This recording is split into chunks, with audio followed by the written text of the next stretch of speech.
बिस्मिल्लाहिर्रहमानिर्रहीम। शुरू अल्लाह के नाम से जो बड़ा मेहरबान नहायत रहम करने वाला है। उम्मीद करता हूँ आप खैर से होंगे। अल्लाह आपको शान और बाला के अल्लाह आपको ढेर सारे खुश नसीब फरमाए। हम पार्क में जा रहे हैं, इसकी वीडियो आपसे शेयर करते हैं। बिस्मिल्लाहिर्रहमानिर्रहीम। मैं और ज़ुबैर सब्ज़ी मंडी जा रहे हैं।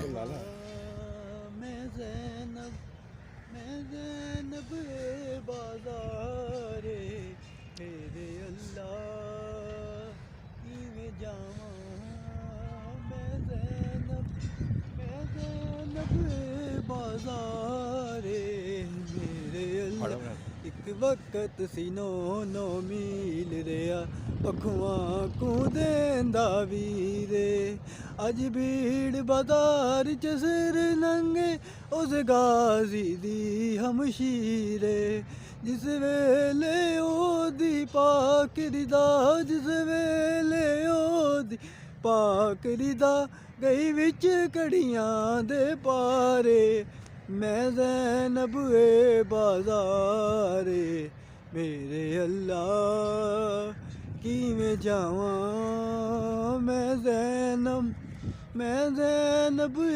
बाज़ारे मेरे अल्लाह ना जाना की बाज़ार।